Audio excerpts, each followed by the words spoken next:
माननीय सदस्यगण, मुझे अपनी ओर से तथा सदन के माननीय सदस्यों की ओर से अंतर संसदीय संघ आईपीयू की प्रेसिडेंट और तंजानिया संयुक्त गणराज्य की नेशनल असेंबली की अध्यक्ष माननीय डॉक्टर तुलिया एक्सन का स्वागत करते हुए अत्यंत प्रसन्नता हो रही है। वे हमारी सम्मानित अतिथि के रूप में भारत की आधिकारिक यात्रा पर आई है। यह हमारे लिए खुशी की बात है कि डॉक्टर एक्सन बजट सत्र को देखने के लिए यहाँ उपस्थित है। माननीय डॉक्टर तुलिया एक्सन शुक्रवार दिनांक 19 जुलाई 2024 को भारत पहुंची।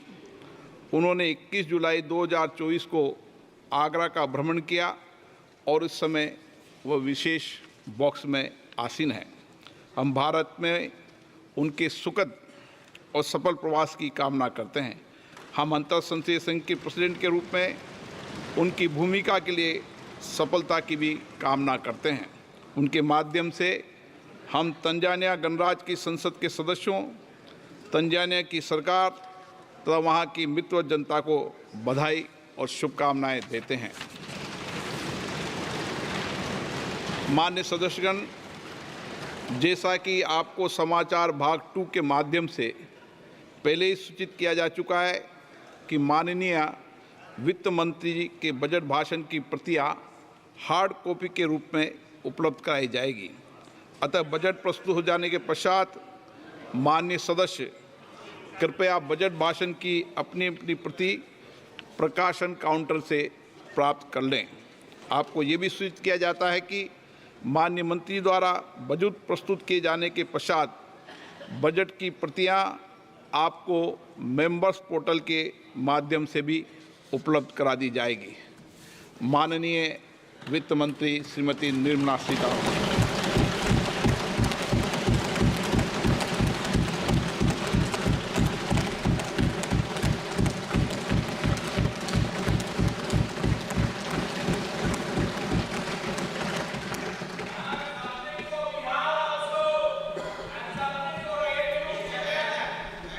Honorable Speaker, I present the budget for 24-25. Introduction. The people of India have reposed their faith in the government led by Honorable Prime Minister Shri Narendra Modi and re-elected it for a historic third term under his leadership.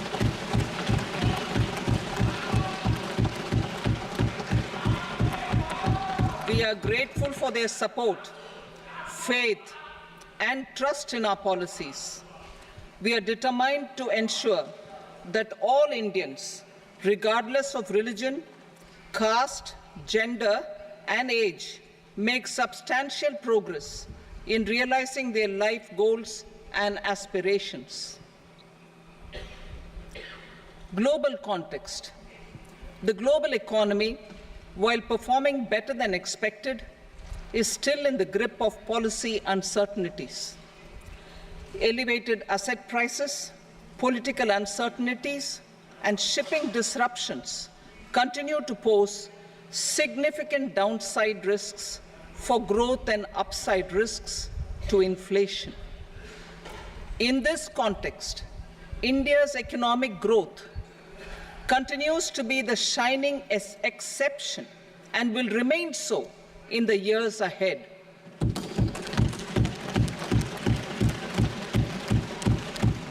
India's inflation continues to be low, stable, and moving towards the 4% target.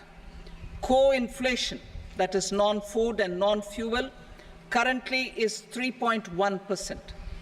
Steps are being taken to ensure supplies of perishable goods reach markets adequately.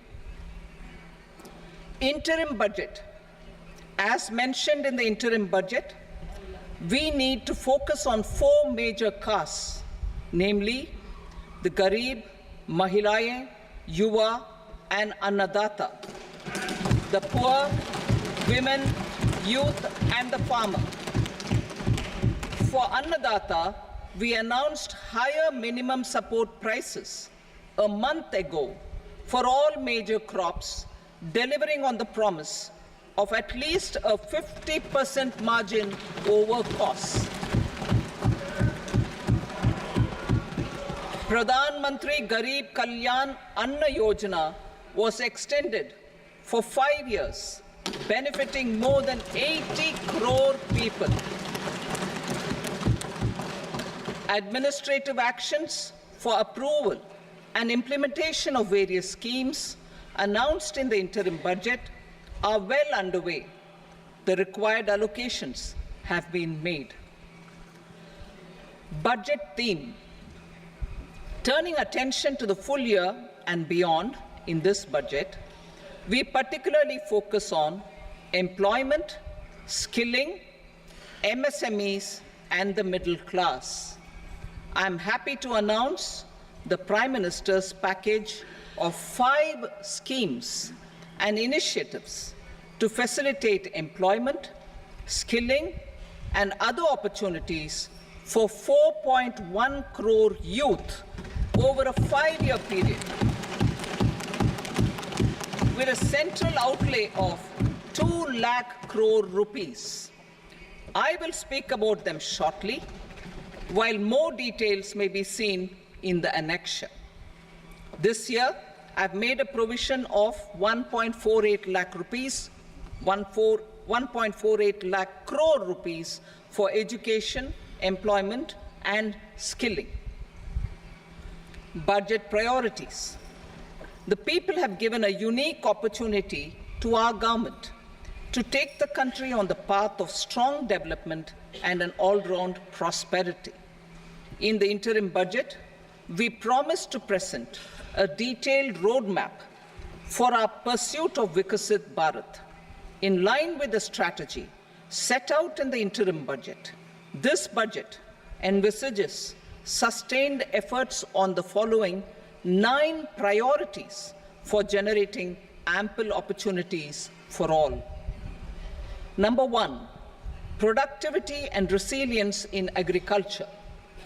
Number 2, employment and skilling. Number 3, inclusive human resource development and social justice. 4, manufacturing and services. 5, urban development. 6, energy security. 7, infrastructure. 8, innovation, research and development. And 9, next generation reforms. Subsequent budgets will build on these and add more priorities and actions. A more detailed formulation will be carried out as part of the economic policy framework, about which I will speak later in this speech. This budget details some of the specific actions to be initiated in the current year towards fulfillment of these priorities, with potential for transformative changes.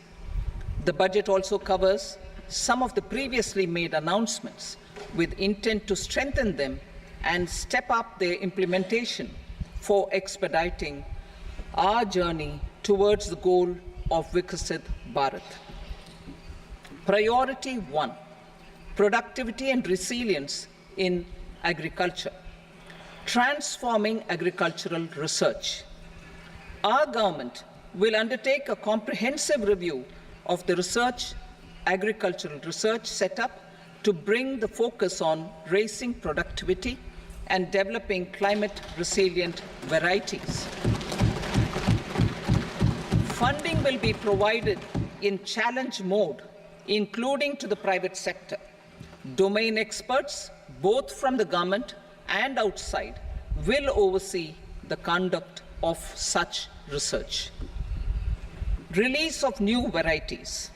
New 109 high-yielding and climate-resilient varieties of 32 field and horticultural crops will be released for cultivation by farmers.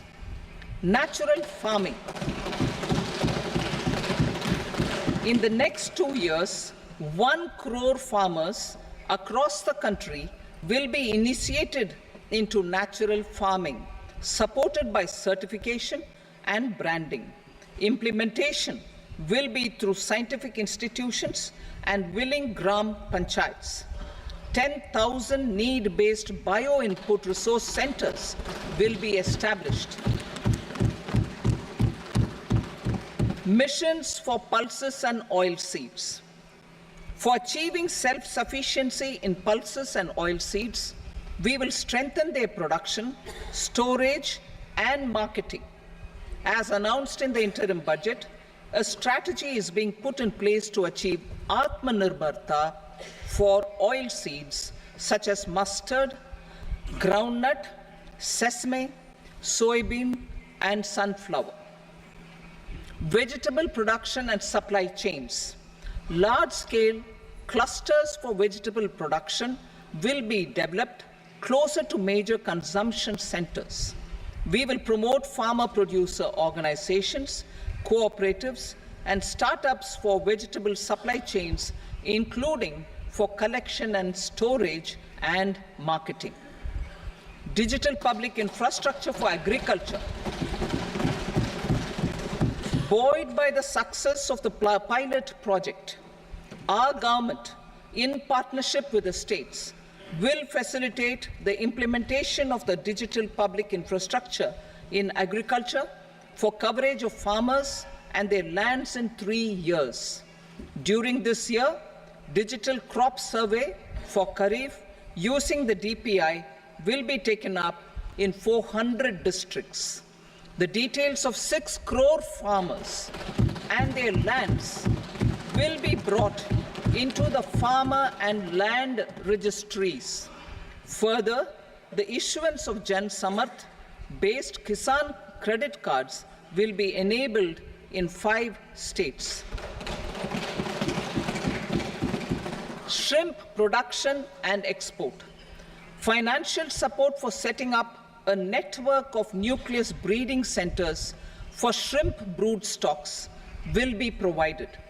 Financing for shrimp farming, processing, and export will be facilitated through NABARD. National cooperation policy. Our government will bring out a national cooperation policy for systematic, orderly, and all-round development of the cooperative sector, fast-tracking growth of rural economy and generation of employment opportunities on a large scale will be the policy goal. This year, I have made a provision of 1.52 lakh crore rupees for agriculture and allied sectors.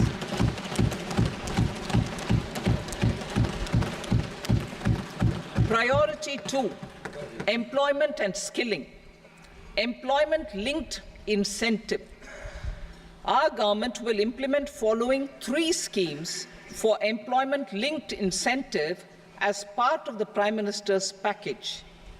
These will be based on enrollment in the EPFO and focus on recognition of first-time employees and support to employees and employers. Scheme A, first-timers. This scheme will provide 1 month wage to all persons newly entering the workforce in all formal sectors.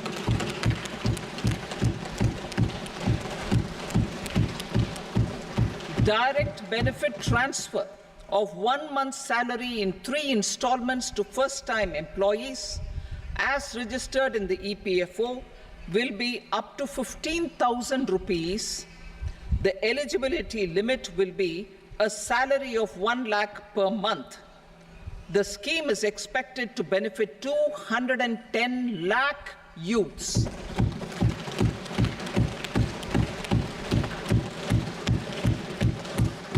Scheme B, job creation in manufacturing.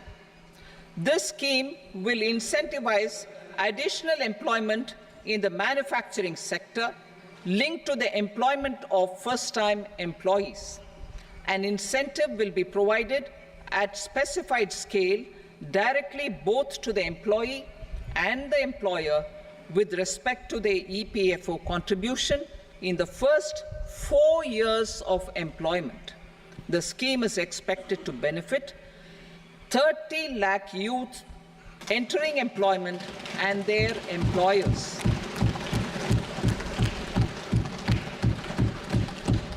Scheme C, support to employers.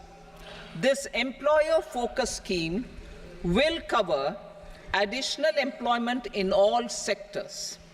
All additional employment within a salary of 1 lakh rupee per month will be counted. The government will reimburse to employers up to 3,000 rupees per month for 2 years towards the EPFO contribution for each additional employee. The scheme is expected to incentivize additional employment of 50 lakh persons.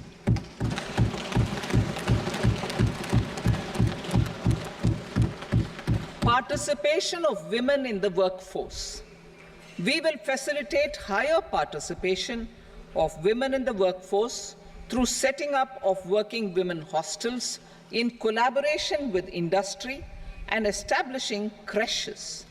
In addition, the partnership will seek to organize women-specific skilling programs and promotion of market access for women SHG enterprises. Skilling program. I'm happy to announce a new centrally sponsored scheme as the fourth scheme under the Prime Minister's package for skilling in collaboration with state governments and industry. 20 lakh youth will be skilled over a 5-year period.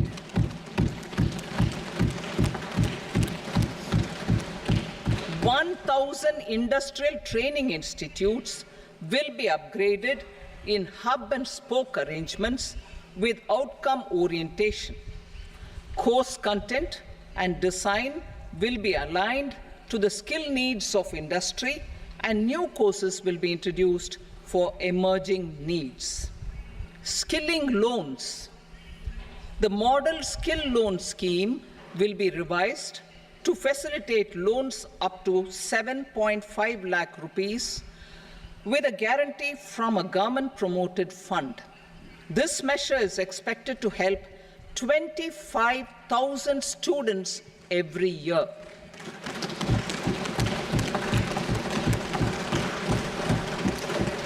Education loans. For helping our youth who have not been eligible for any benefit under government schemes and policies, I am happy to announce a financial support for loans up to 10 lakh rupees for higher education in domestic institutions.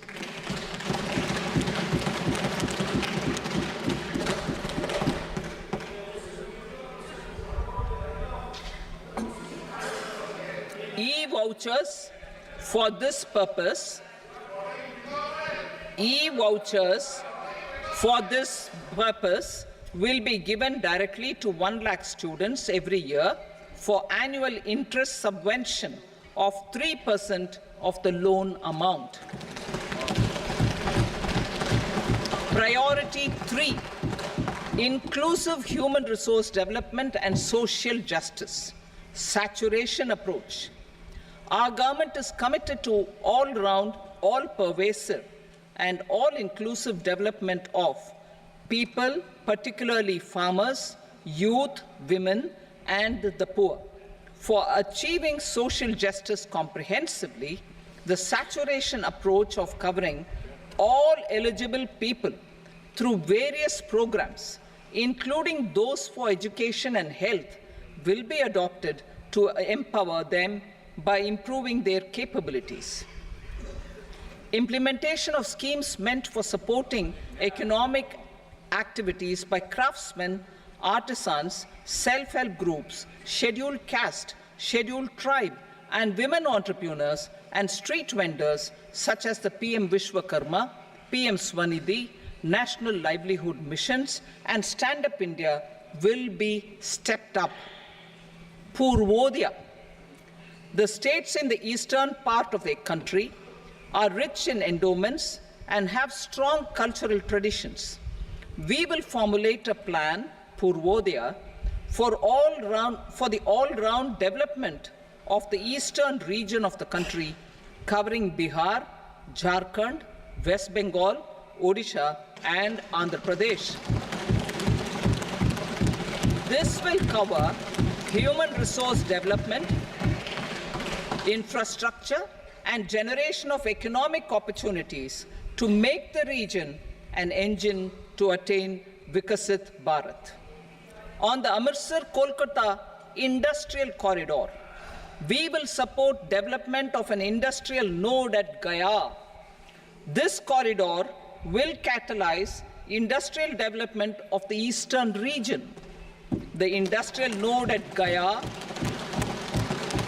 will also be a good model for developing our ancient centers of cultural importance into future centers of modern economy. This model shall showcase Vikas B, Virasat B in a growth trajectory. We will also support development of road connectivity projects, namely 1. Patna-Purnia Expressway, 2. Buxar-Bhagalpur Expressway, 3. Bodh Gaya, Rajgir, Vaishali and Darbhanga spurs, and 4. Additional 2-lane bridge over River Ganga at Buxar at a total cost of 26,000 crore rupees.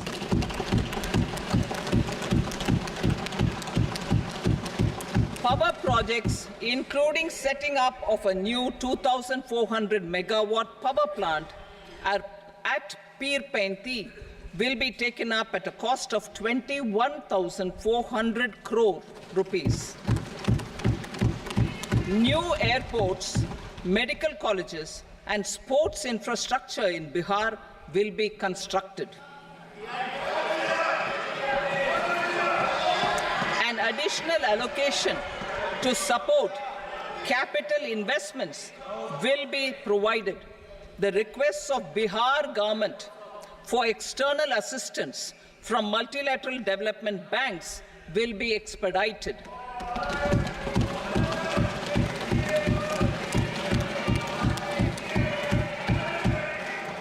Andhra Pradesh Reorganization Act. Our government has made concerted efforts to fulfill the commitments in Andhra Pradesh Reorganization Act.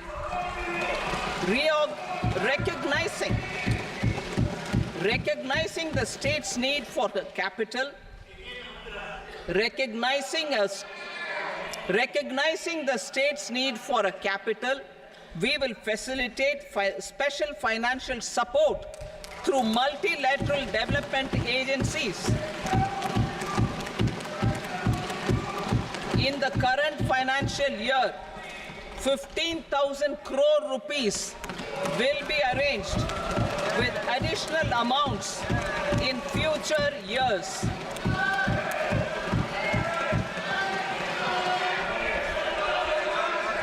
Our government is fully committed to financing and early completion of the Polavaram irrigation project, which is the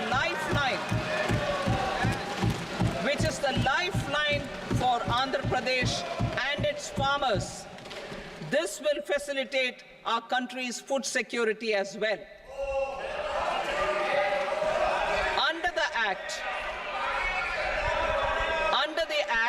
Andhra Pradesh Reorganization Act, for promoting industrial development, funds will be provided for essential infrastructure such as water, power, railways, and roads. In Kopparthi node on the Visakhapatnam-Chennai Industrial Corridor and Varavakal node on the Hyderabad-Bangalore Industrial Corridor. An additional allocation will be provided this year towards capital investment for economic growth. Grants for backward regions of Rayalaseema, Prakasham, North Coastal Andhra, as stated in the Act, will be provided. PM Awas Yojana. 3 crore additional houses under the PM Awas Yojana in rural and urban areas in the country have been announced, for which the necessary allocations are being made. Women-led development. For promoting women-led development, the budget carries an allocation of more than 3 lakh crore for schemes benefiting women and girls. This signals our government's commitment for enhancing women's role in economic development. Pradhan Mantri Janjatiya Unnat Gram Abhiyan. For improving the socio-economic condition of tribal communities, we will launch the Pradhan Mantri Janjatiya Unnat Gram Abhiyan by adopting saturation coverage for tribal families in tribal majority villages and aspirational districts.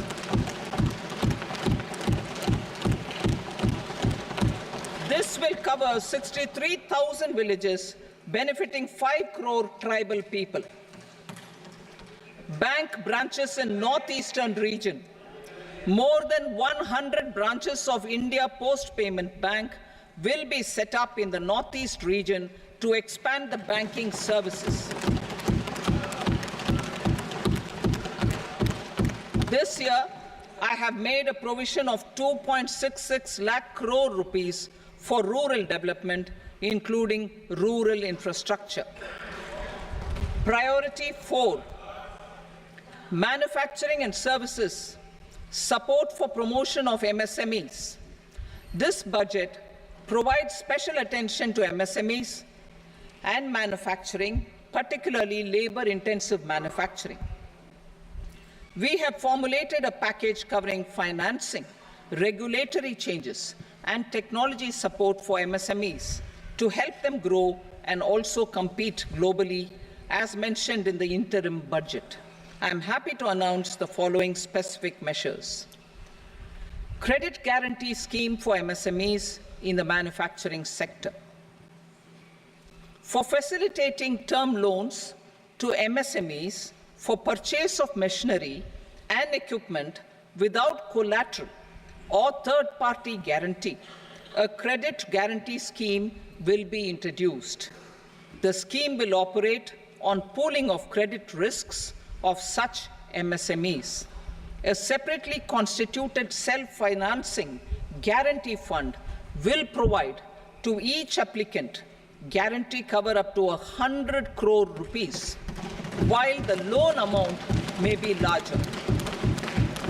The borrower will have to provide an upfront guarantee fee and an annual guarantee fee on the reducing loan balance.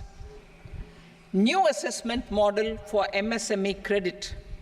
Public sector banks will build their own in-house capability to assess MSMEs for credit instead of relying on external assessment. They will also take a lead in developing or getting developed a new credit assessment model based on the scoring of digital footprints of the MSMEs in the economy.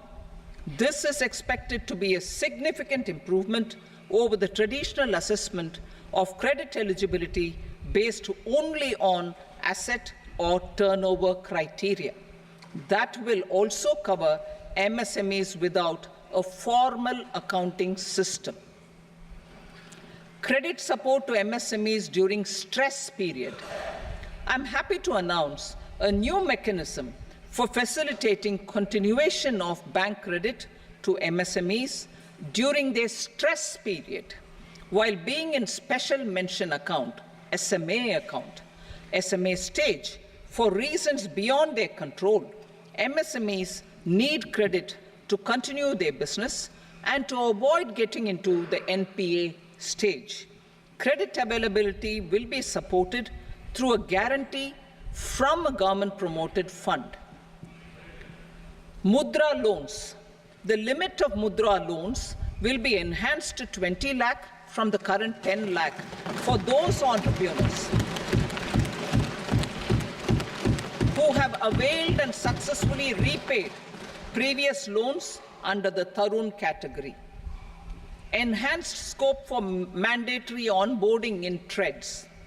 For facilitating MSMEs to unlock their working capital by converting their trade receivables into cash, I propose to reduce the turnover threshold of buyers for mandatory onboarding on the TREDS platform from rupees 500 crore to 250 crore rupees. This measure will bring 22 more CPSCs and 7,000 more companies onto the platform. Medium enterprises will also be included in the scope of the suppliers. SIDBI branches in MSME clusters. SIDBI will open new branches to expand its reach to serve all major MSME clusters within 3 years and provide direct credit to them. With the opening of 24 such branches this year, the service coverage will expand to 168 out of 242 major clusters. MSME units for food irradiation, quality and safety testing. Financial support for setting up of 50 multi-product food irradiation units in the MSME sector will be provided. Setting up of 100 food quality and safety testing labs with NABL accreditation will be facilitated. E-commerce export hubs. To enable MSMEs and traditional artisans to sell their products in international markets, e-commerce export hubs will be set up in public-private partnership mode. These hubs, under a seamless regulatory and logistic framework, will facilitate trade and export-related services under one roof. Measures for promotion of manufacturing and services. Internship in top companies. As the fifth scheme under Prime Minister's package, our government will launch a comprehensive scheme for providing internship opportunities in 500 top companies to 1 crore youth in 5 years. They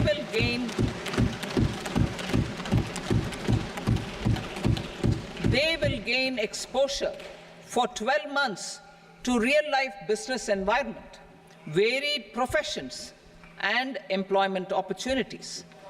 An internship allowance of 5,000 per month, 5,000 rupees per month, along with a one-time assistance of 6,000 rupees will be provided. Companies will be expected to bear the training cost and 10% of their internship cost from their CSR funds. Industrial parks. Our government will facilitate development of investment-ready, plug-and-play industrial parks with complete infrastructure in or near 100 cities in partnership with the states and private sector by better using town planning schemes. 12 industrial parks under the National Industrial Corridor Development Program also will be sanctioned.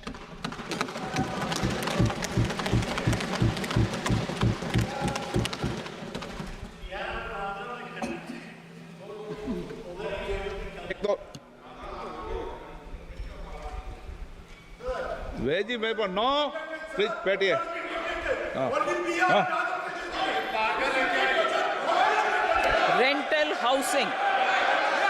Rental housing with dormitory type accommodation for industrial workers will be, just 1 minute.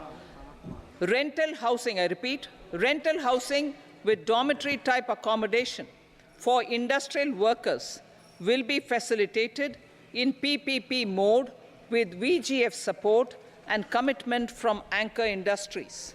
Shipping industry, ownership, leasing, and flagging reforms will be implemented to improve the share of Indian shipping industry and generate more employment. Critical mineral mission. We will set up a critical mineral mission for domestic production, recycling of critical minerals, and overseas acquisition of critical mineral assets. Its mandate will include technology development, skilled workforce, extended producer responsibility framework, and a suitable financing mechanism. Offshore mining of minerals. Our government will launch the auction of the first tranche of offshore blocks for mining, building on the exploration already carried out. Digital public infrastructure applications.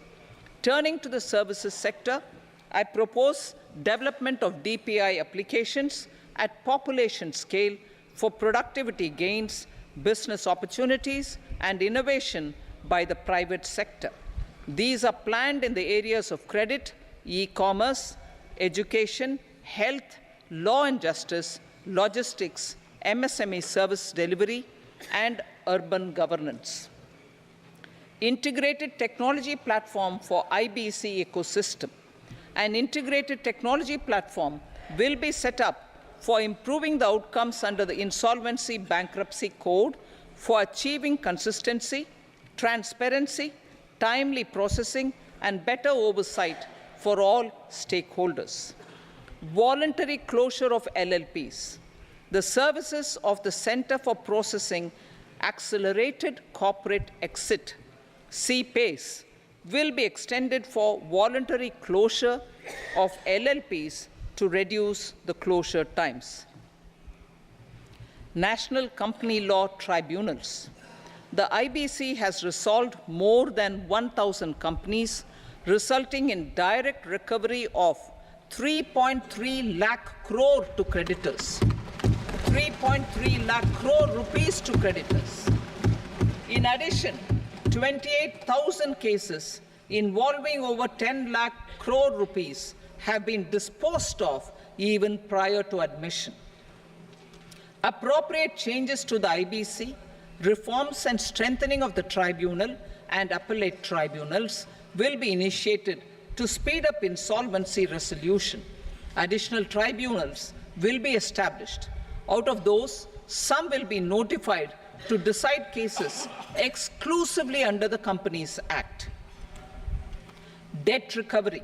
Steps for reforming and strengthening debt recovery tribunals will be taken. Additional tribunals will be established to speed up recovery. Priority 5, urban development. Cities as growth hubs. Working with states, our government will facilitate development of cities as growth hubs. This will be achieved through economic and transit planning and orderly development of peri-urban areas utilizing town planning schemes. Creative redevelopment of cities. For creative brownfield redevelopment of existing cities with a transformative impact, our government will formulate a framework for enabling policies, market-based mechanisms, and regulation. Transit-oriented development. Transit-oriented development plans for 14 large cities with a population above 30 lakh will be formulated, along with an implementation and financing strategy. Urban housing. Under the PM Awas Yojana, Urban 2.0, housing needs of 1 crore urban poor and middle-class families will be addressed with an investment of 10 lakh crore rupees. This will include the central assistance of 2.2 lakh crore rupees in the next 5 years. A provision of interest subsidy to facilitate loans at affordable rates is also envisaged. In addition, enabling policies and regulations for efficient and transparent rental housing markets with enhanced availability will also be put in place. Water supply and sanitation. In partnership with state governments and multilateral development banks, we will promote water supply, sewage treatments, and solid waste management projects and services for 100 large cities through bankable projects.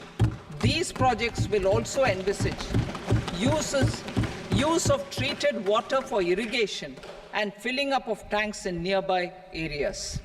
Street markets. Building on the success of PM Swanidhi scheme in transforming the lives of street vendors, our government envisions a scheme to support each year over the next 5 years the development of 100 weekly hearts or street food hubs in select cities. Stamp duty. We will encourage states which continue to charge high stamp duty to moderate the rates for all and also consider further lowering duties for properties purchased by women. This reform will be made an essential component of urban development schemes. Priority 6, energy security, energy transition. In the interim budget, I had announced our strategy to sustain high and more resource-efficient economic growth, along with the energy security in terms of availability, accessibility, and affordability.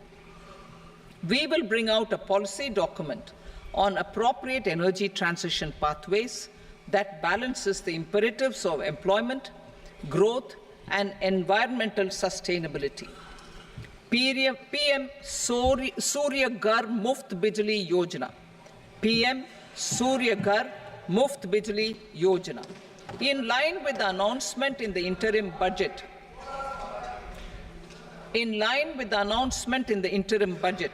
PM Surya Ghar Muft Bijli Yojana has been launched to install rooftop solar plants to enable 1 crore households obtain free electricity up to 300 units every month. The scheme has generated remarkable response with more than 1.28 crore registrations and 14 lakh applications, and we will further encourage it. Pumped storage policy. A policy for promoting pumped storage projects will be brought out for electricity storage and facilitating smooth integration of the growing share of renewable energy with its variable and intermittent nature in the overall energy mix. Research and development of small and modular nuclear reactors. Nuclear energy is expected to form a very significant part of the energy mix for Vikasit Bharat. Towards that pursuit, our government will partner with the private sector for 1. Setting up Bharat Small Reactors, 2. Research and development of Bharat Small Modular Reactor, and 3. Research and development of newer technologies for nuclear energy. The R&D funding announced in the interim budget will be made available for this sector also. Advanced ultra supercritical thermal power plants. The development of indigenous technology for advanced ultra supercritical thermal power plants with much higher efficiency has been completed. A joint venture between NTPC and BHEL will set up a full-scale 800 megawatt commercial plant using AUSC technology. The government will provide the required fiscal support Moving forward, development of indigenous capacity for the production of high-grade steel and other advanced metallurgy materials for these plants will result in strong spin-off benefits for the economy. Roadmap for hard-to-abate industries. A roadmap for moving the hard-to-abate industries from energy efficiency targets to emission targets will be formulated. Appropriate regulations for transition of these industries from the current perform, achieve, and trade mode to Indian carbon market mode will be put in place. Support to traditional micro and small industries. An investment-grade energy audit of traditional micro and small industries in 60 clusters, including brass and ceramic, will be facilitated. Financial support will be provided for shifting them to cleaner forms of energy and implementation of energy efficiency measures. The scheme will be replicated in another 100 clusters in the next phase. Priority 7, infrastructure investment by central government. Significant investment the central government has made over the years in building and improving infrastructure has had a strong multiplier effect on the economy. We will endeavor to maintain strong fiscal support for infrastructure over the next 5 years in conjunction with imperatives of other priorities and fiscal consolidation. This year, I have provided 11,11,111 crore rupees for capital expenditure. This would be 3.4% of our GDP. Infrastructure investment by state governments. We will encourage states to provide support of similar scale for infrastructure, subject to their development priorities. A provision of 1.5 lakh crore rupees for long-term interest-free loans have been made this year also to support the states in their resource allocation. Private investment in infrastructure. Investment in infrastructure by private sector will be promoted through viability gap funding and enabling policies and regulations. A market-based financing framework will be brought out. Pradhan Mantri Gram Sadak Yojana, Phase 4 of the PMGSY will be launched to provide all-weather connectivity to 25,000 rural habitations, which have become eligible in view of their population increase.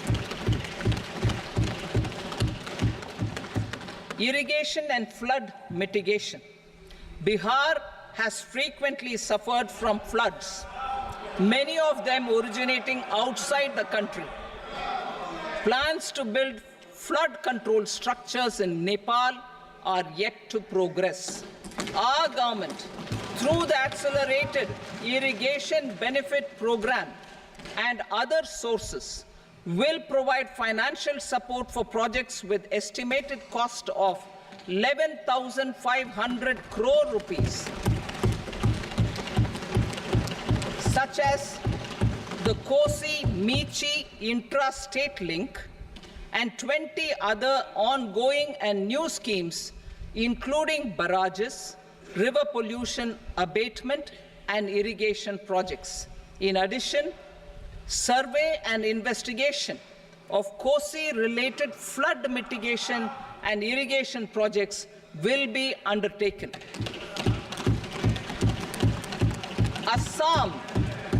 Assam grapples with floods every year by the Brahmaputra River and its tributaries originating outside India. We will provide assistance to Assam for flood management and related projects.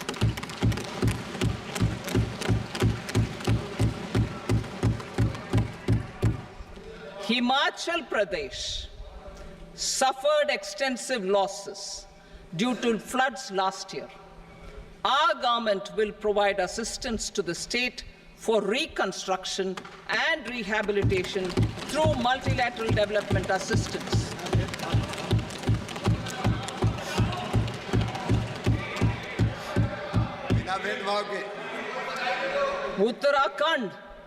Uttarakhand too suffered losses due to cloudbursts and massive landslides.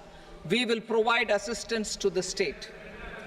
Recently, Sikkim witnessed devastating flash floods and landslides that wreaked havoc across the state. Our government will provide assistance to the state. Tourism. Tourism has always been a part of our civilization. Our efforts in positioning India as a global tourist destination will also create jobs, stimulate investments, and unlock economic opportunities for other sectors. In addition to the measures outlined in the interim budget, I propose the following measures. Vishnupad Temple at Gaya and Mahabodhi Temple at Bodh Gaya in Bihar are of immense spiritual significance.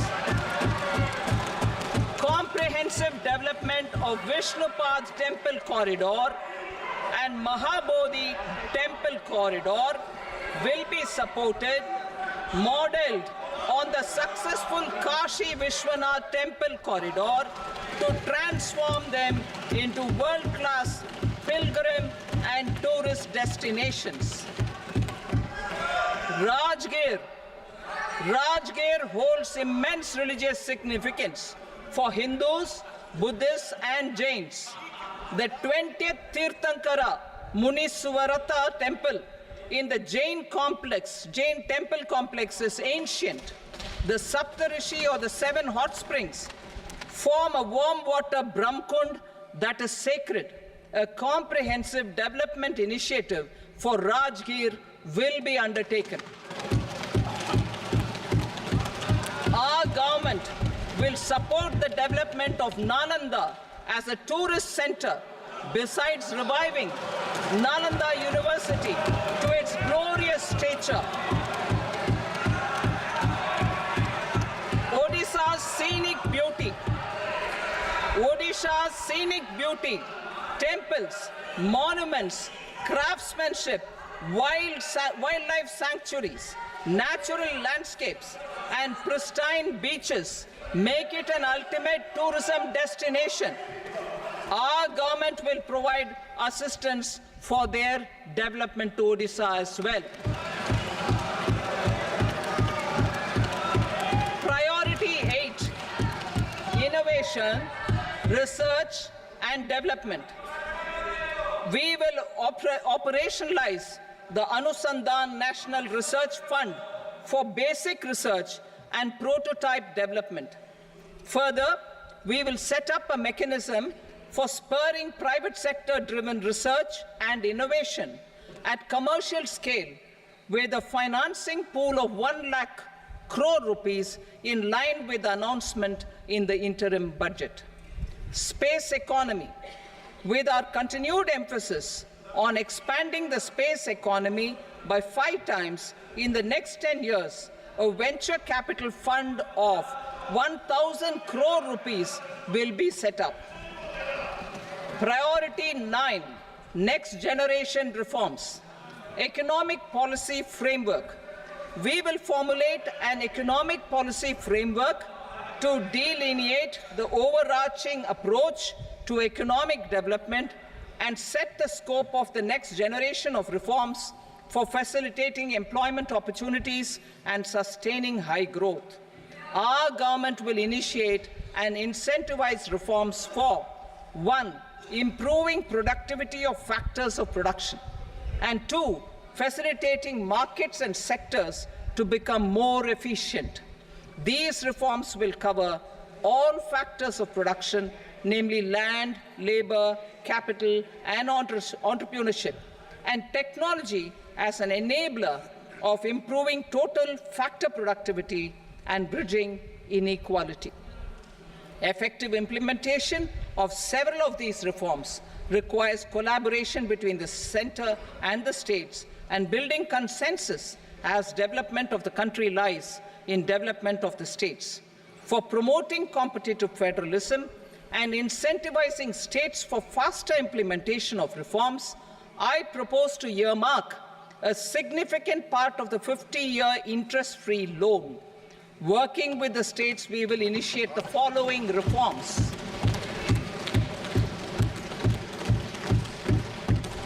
Land-related reforms and actions, both in the rural and urban areas, will cover land administration, will cover 1. Land administration, planning and management, and 2. Urban planning usage and building bylaws. These will be incentivized for completion within the next 3 years through appropriate fiscal support. Rural land-related actions. Rural land-related actions will include 1. Assignment of unique land parcel identification number, UL PIN, or Bhu Aadhaar for all lands. 2. Digitization of cadastral maps. 3. Survey of subdivisions, survey of map subdivisions as per current ownership. 4. Establishment of land registry. And 5. Linking to the farmers registry. These actions will also facilitate credit flow and other agricultural services. Urban land-related actions. Land records in urban areas will be digitized with GIS mapping. An IT-based system for property record administration, updating, and tax administration will be established. These will also facilitate improving the financial position of urban local bodies. Labor-related reforms. Services to labor. Our government will facilitate the provision of a wide array of services to labor, including those for employment and skilling. A comprehensive integration of e-Shram portal with other portals will facilitate such one-stop solution. Open architecture databases for the rapidly changing labor market, skill requirements, and available job roles, and a mechanism to connect job aspirants with potential employers and skill providers will be covered in these services. Shram Suvidha and Samadhan portal. Shram Suvidha and Samadhan portal will be revamped to enhance ease of compliance for industry and trade. Capital and entrepreneurship related reforms, financial sector vision and strategy. For meeting financing needs of the economy, our government will bring out a financial sector vision and strategy document to prepare the sector in terms of size, capacity, and skills. This will set the agenda for the next 5 years and guide the work of the government, regulators, financial institutions, and market participants. Taxonomy for climate finance. We will develop taxonomy for climate finance for enhancing the availability of capital for climate adaptation and mitigation. This will support achievement of the country's climate commitments and green transition. Variable capital company structure.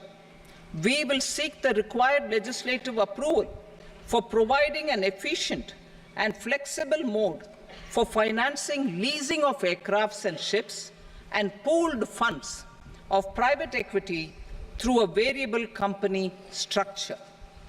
Foreign direct investments and overseas investment. The rules and regulations for foreign direct investment and overseas investments will be simplified to 1. Facilitate foreign direct investments, 2. Nudge prioritization, and 3. Promote opportunities for using Indian rupee as a currency for overseas investment. NPS Vatsalya. NPS Vatsalya, a plan for contribution by parents and guardians for minors, will be started. On attaining the age of majority, the plan can be converted seamlessly into a normal NPS account. Use of technology. We have successfully used technology for improving productivity and bridging inequality in our economy during the past 10 years. Public investment in digital infrastructure and innovations by the private sector have helped in improving access of all citizens, particularly the common people, to market resources, education, health and services. We will step up adoption of technology towards digitalization of the economy. Ease of doing business. For enhancing ease of doing business, we are already working on the Jan Vishwas Bill 2.0. Further, states will be incentivized for implementation of the business reforms, action plans, and digitalization. Data and statistics. For improving data governance, collection, processing and management of data and statistics, different sectoral databases, including those established under the Digital India Mission, will be utilized with active use of technology tools. New pension scheme. The committee to review the NPS has made considerable progress in its work. I'm happy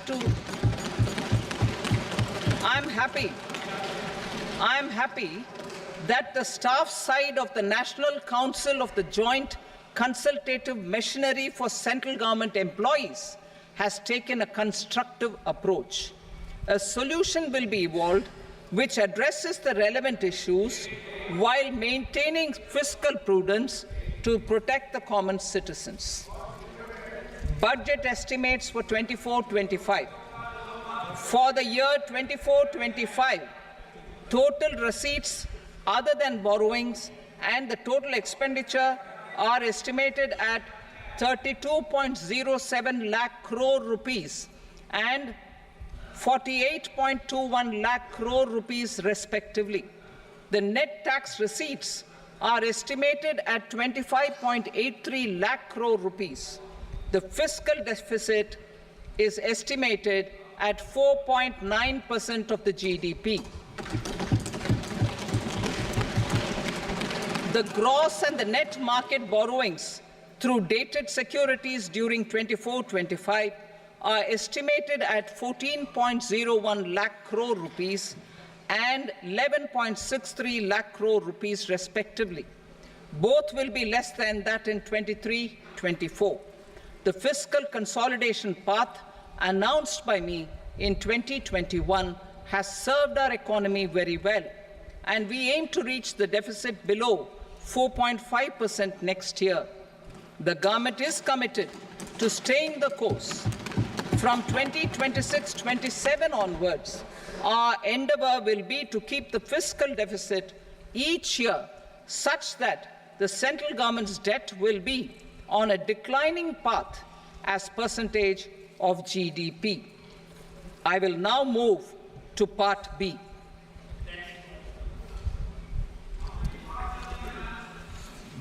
Indirect taxes. Sir, I start with GST. It has decreased tax incidence on the common man, reduced compliance burden and logistics cost for trade and industry, and enhanced revenues of the central and the state governments. It is a success of vast proportions. To multiply the benefits of GST, we will strive to further simplify and rationalize the tax structure and endeavor to expand it to the remaining sectors. My proposals for customs duties intend to support domestic manufacturing, deepen local value addition, promote export competitiveness, and simplify taxation while keeping the interest of the general public and consumers surmount. In Budget 22-23, we reduced the number of customs duty rates. I propose to undertake a comprehensive review of the rate structure over the next 6 months to rationalize and simplify it for ease of trade, removal of duty inversion, and reduction of disputes. I shall now take up sector-specific customs duty proposals. Medicine and medical equipments. To provide relief to cancer patients, I propose to fully exempt 3 more medicines from customs duties.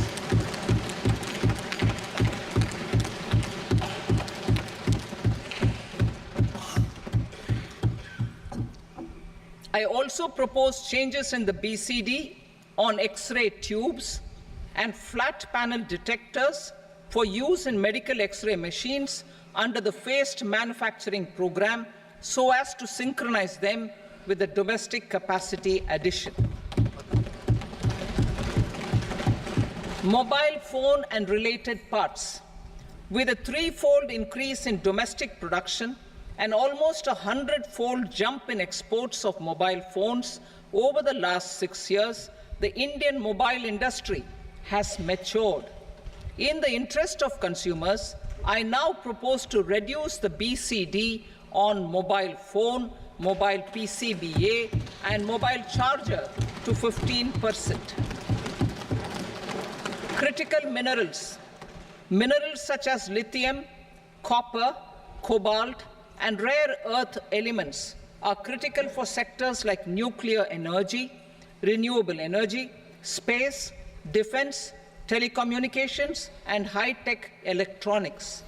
I propose to fully exempt customs duties on 25 critical minerals and reduce BCD on 2 of them. This will provide a major fillip to the processing and refining of such minerals and help secure their availability for these strategic and important sectors. Solar energy. Energy transition is critical in the fight against climate change. To support energy transition, I propose to expand the list of exempted capital goods for use in the manufacture of solar cells and panels in the country. Further, in view of sufficient domestic manufacturing capacity of solar gas, glass, and tinned copper interconnect, I propose not to extend the exemption of custom duties provided to them. Marine products. India's seafood exports in the last financial year touched an all-time high of more than 60,000 crores of rupees. Frozen shrimp accounted for about 2/3 of these exports. To enhance their competitiveness, I propose to reduce BCD on certain broodstock, polychaete worms, shrimp, and fish feed to 5%. I also propose to exempt customs duty on various inputs for manufacture of shrimp and fish feed. Leather and textile. Similarly, to enhance the competitiveness of exports in the leather and textile sectors, I propose to reduce BCD on real down-filling material from duck or goose. I am also making additions to the list of exempted goods for manufacture of leather and textile garments, footwear, and other leather articles for export. To rectify inversion in duty, I propose to reduce BCD subject to conditions on methylene diphenyl diisocyanate, MDI, for manufacture of spandex yarn from 7.5 to 5%. Furthermore, the export duty structure on raw hides, skin, and leather is proposed to be simplified and rationalized. Precious metals.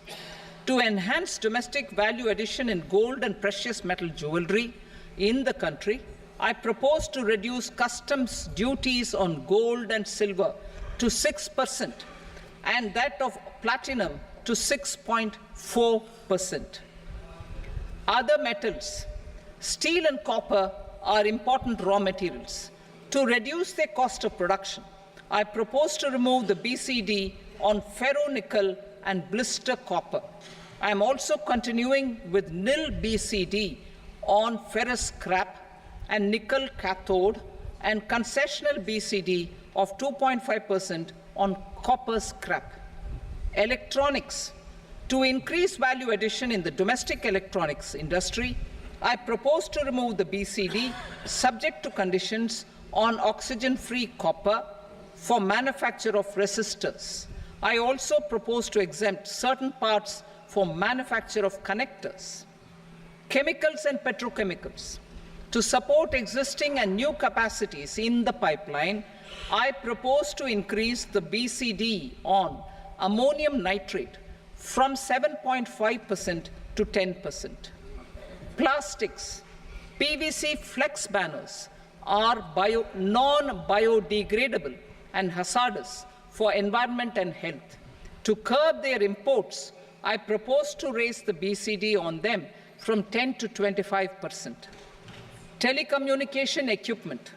To incentivize domestic manufacturing, I propose to increase the BCD from 10 to 15% on PCBA of specified telecom equipment. Trade facilitation. To promote domestic aviation and boat and ship MRO, I propose to extend the period for export of goods imported for repairs from 6 months to 1 year. I'll read that again.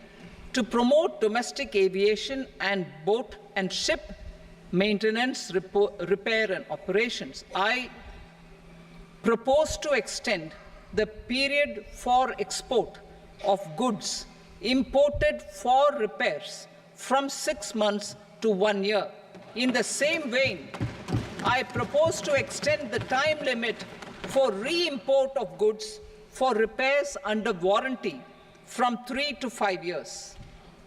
I now move to direct taxes. We will continue our efforts to simplify taxes, improve taxpayer services, provide tax certainty, and reduce litigation while enhancing revenues for funding the development and welfare schemes of the government.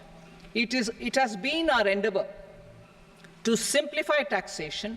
We have taken a number of measures in the last few years, including introduction of simplified tax regimes without exemptions and deductions for corporate tax and for personal income tax. This has been appreciated by taxpayers. 58% of corporate tax came from the simplified tax regime in the financial year 22-23.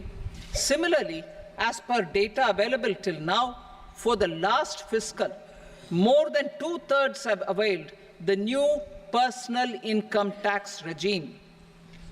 Comprehensive review of the Income Tax Act. I am now announcing a comprehensive review of the Income Tax Act 1961. The purpose is to make the Act concise, lucid, easy to read and understand. This will reduce disputes and litigation, thereby providing tax certainty to the taxpayers.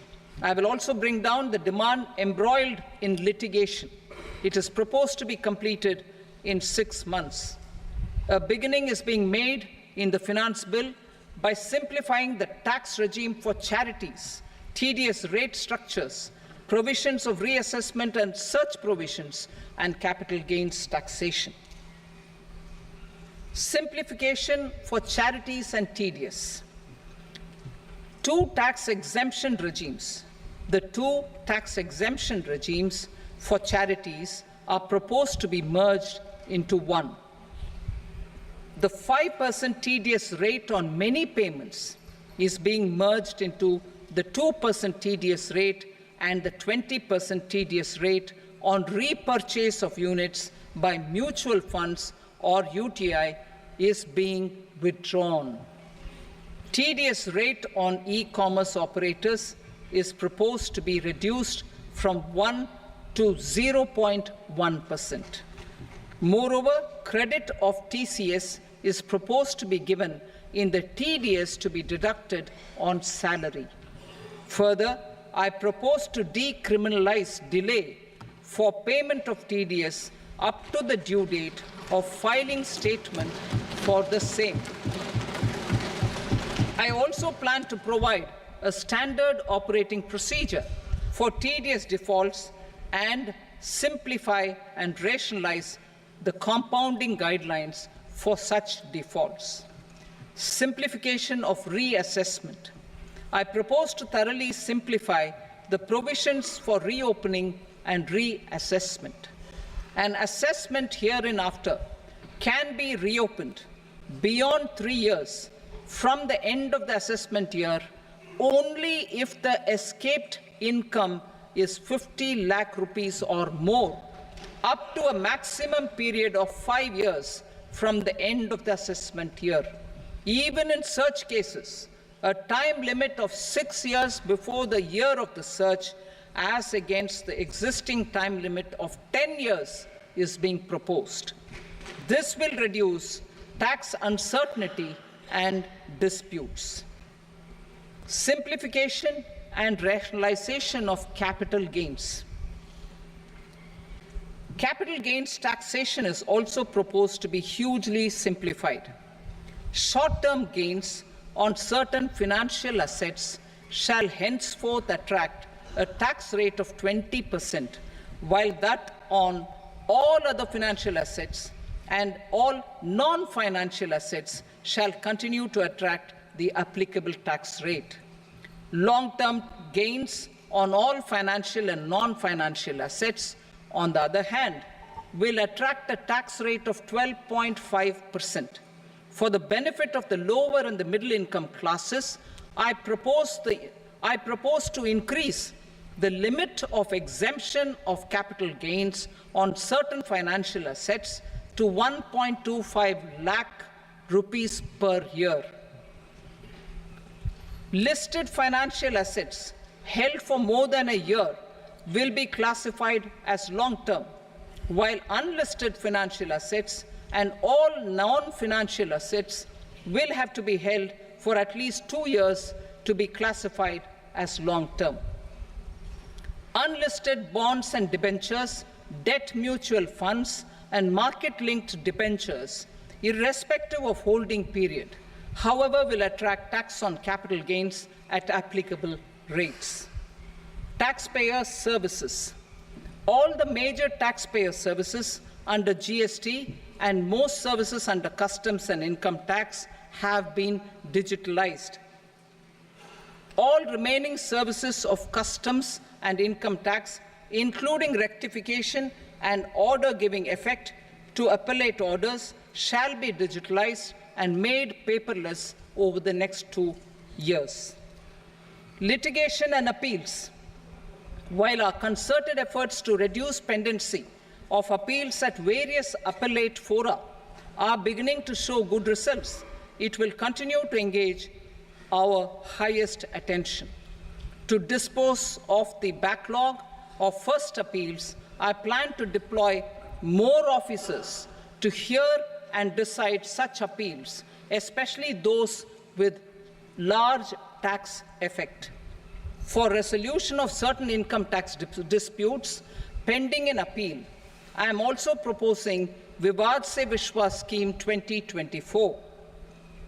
Further, I propose to increase monetary limits for filing appeals related to direct taxes, excise, and service tax in the tax tribunals, high courts, and Supreme Court to 60 lakh rupees, 2 crore rupees, and 5 crore respectively. With a view to reduce litigation and provide certainty in international taxation, we will expand the scope of safe harbor rules and make them more attractive. We will also streamline the transfer pricing assessment procedure. Employment and investment. I have a few proposals to promote investment and foster employment. First of all, to bolster the Indian startup ecosystem, boost the entrepreneurial spirit, and to support innovation, I propose to abolish the so-called angel tax for all classes of investors. Second, there is tremendous potential for cruise tourism in India.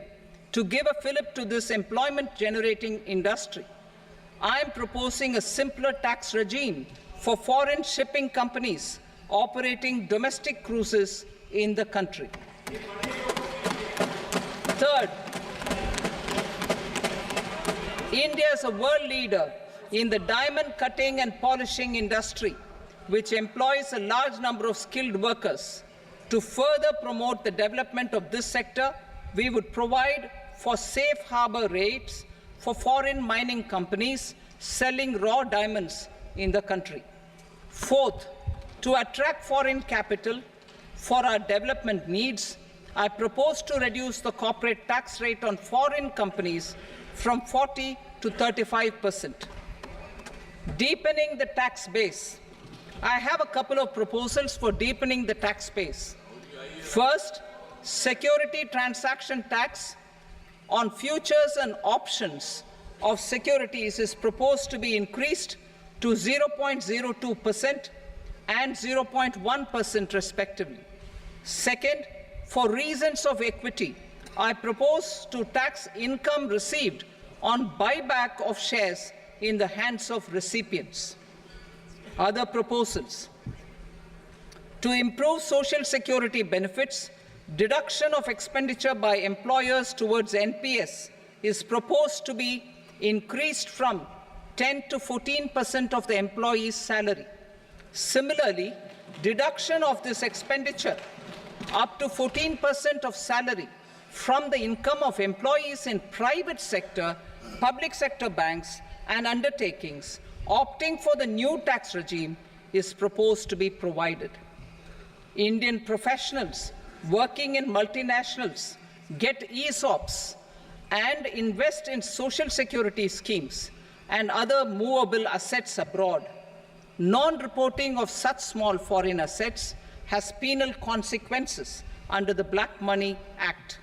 Such non-reporting of movable assets up to 20 lakh rupees is proposed to be depenalized. Other major proposals in the finance bill relate to withdrawal of equalization levy of 2%, expansion of tax benefits to certain funds and entities in IFSCs, and immunity from penalty and prosecution to Benamidar on full and true disclosure so as to improve conviction under the Benami Transaction Prohibition Act 1988. Personal income tax. Coming to personal income tax rates, I have two announcements to make for those opting for the new tax regime. First, the standard deduction for salaried employees is proposed to be increased from 50,000 to 75,000 rupees.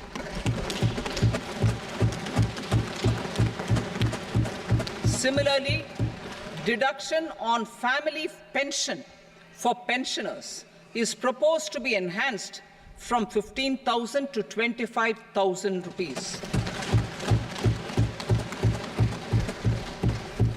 This will provide relief to about 4 crore salaried individuals and pensioners.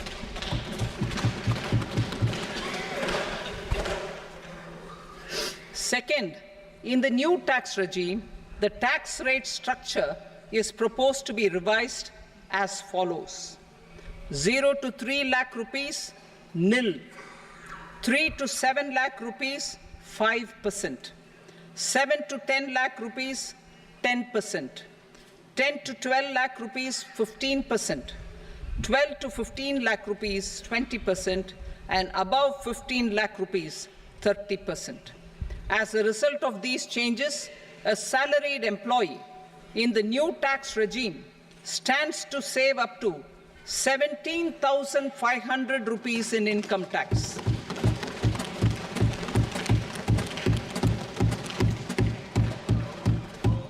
Apart from these, I am also making some other changes as given in the annexure. As a result of these proposals, revenue of about 37,000 crore that is 29,000 crore in direct taxes and 8,000 crore in indirect taxes, will be foregone, while revenue of about 30,000 crore rupees will be additionally mobilized. Thus, the total revenue foregone is about 7,000 crores annually. Mr. Speaker, sir, with this, I commend the budget to this august House. Jai Hind.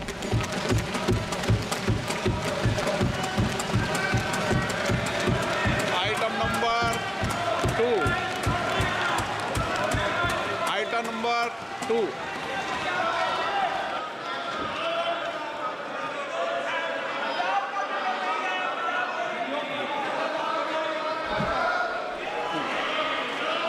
Sir, with your permission, I rise to lay on the table the following statements under Section 3 of the Fiscal Responsibility and Budget Management, FRBM Act 2003, Medium-Term Fiscal Policy cum Fiscal Policy Strategy Statement and Macroeconomic Framework Statement. Item number 3. Sir, with your permission, I rise to move for leave to introduce the Finance Number 2 Bill 2024. प्रश्न ये कि विधेयक को पुनर्स्थापित करने की अनुमति प्रदान की जाए। जो सदस्य इसके पक्ष में हाँ कहें, जो सदस्य विरोध में ना कहें। मेरे विचार में निर्णय हाँ वालों के पक्ष में अनुमति प्रदान की जाती है। माननीय मंत्री जी, अब विधेयक पुनर्स्थापित करें। Will be brought into the farmer and land registries. Further, the issuance of Jan Samarth based Kisan credit cards will be enabled in 5 states. Shrimp production and export. Financial support for setting up a network of nucleus breeding centers for shrimp brood stocks will be provided. Financing for shrimp farming, processing, and export will be facilitated through NABARD. National Cooperation Policy. Our government will bring out a national cooperation policy for systematic, orderly, and all-round development of the cooperative sector, fast-tracking growth of rural economy, and generation of employment opportunities on a large scale will be the policy goal. This year, I have made a provision of 1.52 lakh crore rupees for agriculture and allied sectors.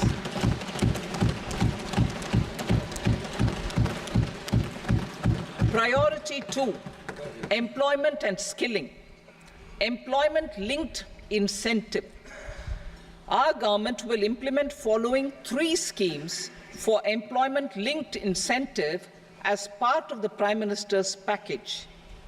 These will be based on enrollment in the EPFO and focus on recognition of first-time employees and support to employees and employers. Scheme A, first-timers. This scheme will provide 1 month wage to all persons newly entering the workforce in all formal sectors.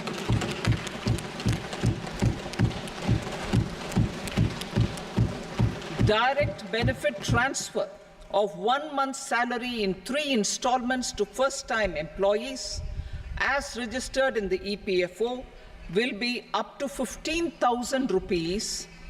The eligibility limit will be a salary of 1 lakh per month. The scheme is expected to benefit 210 lakh youths.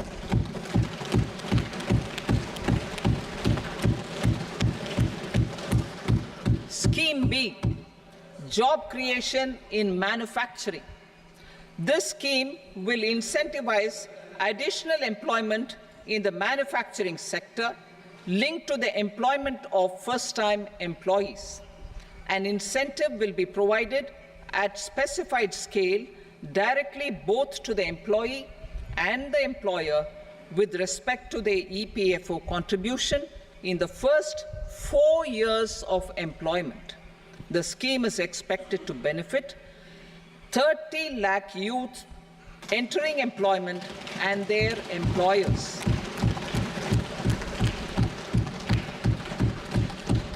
Scheme C, support to employers. This employer-focused scheme will cover additional employment in all sectors. All additional employment within a salary of 1 lakh rupee per month will be counted.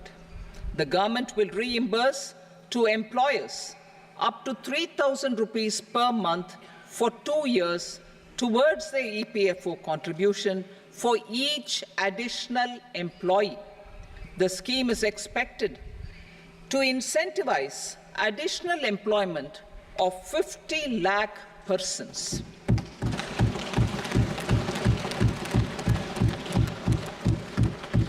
Participation of women in the workforce. We will facilitate higher participation of women in the workforce through setting up of working women hostels in collaboration with industry and establishing creches. In addition, the partnership will seek to organize women-specific skilling programs and promotion of market access for women SHG enterprises. Skilling program. I'm happy to announce a new centrally sponsored scheme as the fourth scheme under the Prime Minister's package for skilling in collaboration with state governments and industry. 20 lakh youth will be skilled over a 5-year period.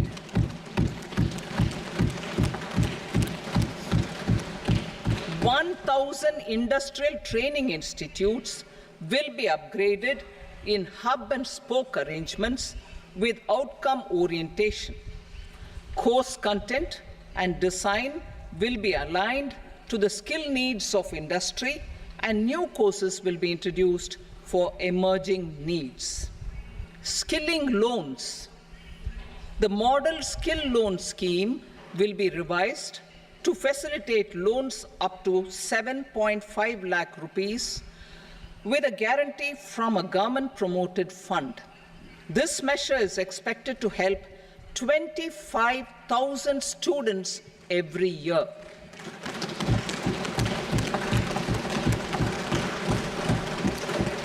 Education loans. For helping our youth who have not been eligible for any benefit under government schemes and policies, I am happy to announce a financial support for loans up to 10 lakh rupees for higher education in domestic institutions.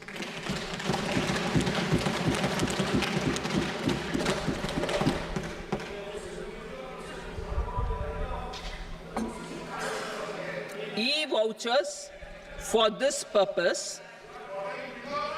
E-vouchers for this purpose will be given directly to 1 lakh students every year for annual interest subvention of 3% of the loan amount. Priority 3, inclusive human resource development and social justice, saturation approach. Our government is committed to all-round, all-pervasive and all-inclusive development of people, particularly farmers, youth, women, and the poor. For achieving social justice comprehensively, the saturation approach of covering all eligible people through various programs, including those for education and health, will be adopted to empower them by improving their capabilities. Implementation of schemes meant for supporting economic activities by craftsmen, artisans, self-help groups, scheduled caste, scheduled tribe, and women entrepreneurs and street vendors such as the PM Vishwakarma, PM Swanidhi, National Livelihood Missions, and Stand Up India will be stepped up. Purvodaya. The states in the eastern part of the country are rich in endowments and have strong cultural traditions. We will formulate a plan, Purvodaya, for the all-round development of the eastern region of the country, covering Bihar, Jharkhand, West Bengal, Odisha, and Andhra Pradesh. This will cover human resource development, infrastructure, and generation of economic opportunities to make the region an engine to attain Vikasit Bharat. On the Amritsar-Kolkata Industrial Corridor, we will support development of an industrial node at Gaya. This corridor will catalyze industrial development of the eastern region. The industrial node at Gaya will also be a good model for developing our ancient centers of cultural importance into future centers of modern economy. This model shall showcase Vikas B, Virasat B in our growth trajectory. We will also support development of road connectivity projects, namely 1. Patna-Purnia Expressway, 2. Buxar-Bhagalpur Expressway, 3. Bodh Gaya, Rajgir, Vaishali and Darbhanga spurs, and 4. Additional 2-lane bridge over River Ganga at Buxar at a total cost of 26,000 crore rupees.